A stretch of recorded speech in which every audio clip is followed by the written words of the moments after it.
మన Telangana gaming act ప్రకారం online గానీ ఆఫ్లైన్ గానీ ఎటువంటి రకమైన బెట్టింగ్ కానీ ఇక్కడ పర్మిషన్ లేదు. ఈ రెండు నిషేధం. దీంట్లో ఎవరైనా బెట్టింగ్ పెట్టండి, డబ్బులు సంపాదించండి, ఈజీ మనీ రండి అని ఎవరైనా మీకు ప్రోద్బలం చేస్తుంటే వాళ్ళ మీద కూడా కేసులు అవుతాయి, గ్యారంటీ జరుగుతాయి. ఇట్లాంటి ప్రమోటర్స్ కానివ్వండి, లేదంటే ఎవరైతే రన్ చేస్తున్నారో వాళ్ళ మీద గ్యారంటీ కేసులు అవుతాయి, వాళ్ళు పట్టుకోవడం జరుగుతుంది. మీకు అందరికీ తెలుసు, గవర్నమెంట్ దీని మీద చాలా సీరియస్ గా ఉంది. తెలంగాణ పోలీస్ ఇంకా సీరియస్ గా ఉంది. ఆల్రెడీ ఒక ఎస్ఐటి, ఒక ఐజీ ర్యాంక్ ఆఫీసర్ నేతృత్వంలో ఎస్ఐటి కూడా ఒక ఫామ్ చేసింది, స్పెషల్ ఇన్వెస్టిగేషన్ టీమ్. నిజామాబాద్ లో స్పెసిఫిక్ గా ఇటువంటి బెట్టింగ్ రిలేటెడ్ యాప్స్ కానీ బెట్టింగ్ రిలేటెడ్ ఇష్యూస్ కానీ ఉంటే దాని మీద స్పెషల్ ఫోకస్ పెట్టాం.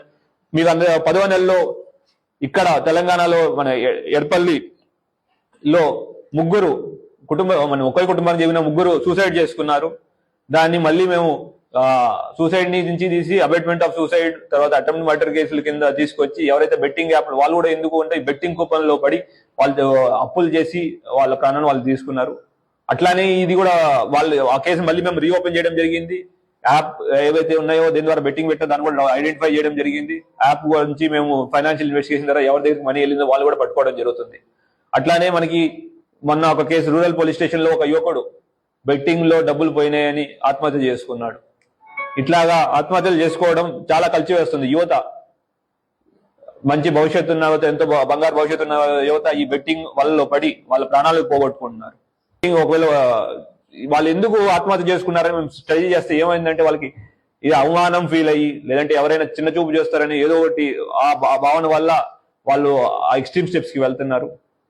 ప్లీజ్ పోలీస్ కి ఇంటిమేట్ చేయండి. ఎటువంటి ఇందాక కేసుల్లో కూడా మేము ఎక్కడ ఎవరైతే విక్టిమ్స్ ఉన్నారో వాళ్ళ పేరు ఎక్కడ డిస్క్లోజ్ చేయట్లేదు. ఫర్ వెరీ మెయిన్ రీజన్ వాళ్ళ యొక్క ఐడెంటిటీని కాపాడాలి.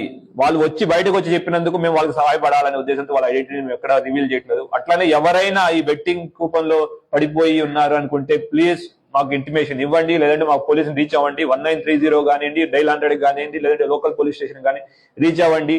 మేము విల్ ప్రొటెక్ట్ యువర్ ఐడెంటిటీ. అట్లానే మిమ్మల్ని మోసం చేసి ఈ బెట్టింగ్ యాప్ లో వలలో లాగిన వాళ్ళని గ్యారంటీ వాళ్ళ మీద యాక్షన్ తీసుకోవడం జరుగుతుంది.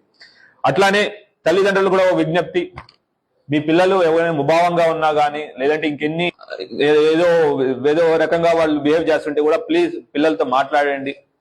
ఏంటి ఇబ్బంది కనుక్కోండి. ఒకవేళ ఇట్లాంటి బెట్టింగ్ భూతానికి కానీ, లేదంటే బెట్టింగ్ అనే కాదండి, ఎటువంటి వ్యసనానిలోనైనా మీరు తెలుసుకుని మాకు ఇంటిమేషన్ మీరు తెలుసుకుని మీరు మాట్లాడితే పిల్లలు అటువంటి ఎక్స్ట్రీమ్ స్టెప్స్ కి వెళ్ళరు.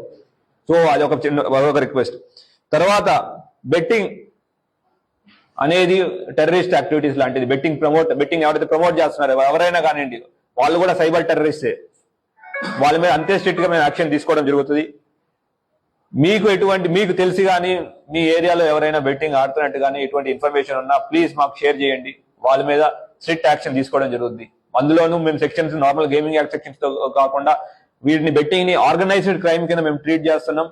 దానికి అనుగుణంగానే సెక్షన్స్ పెట్టడం జరిగింది.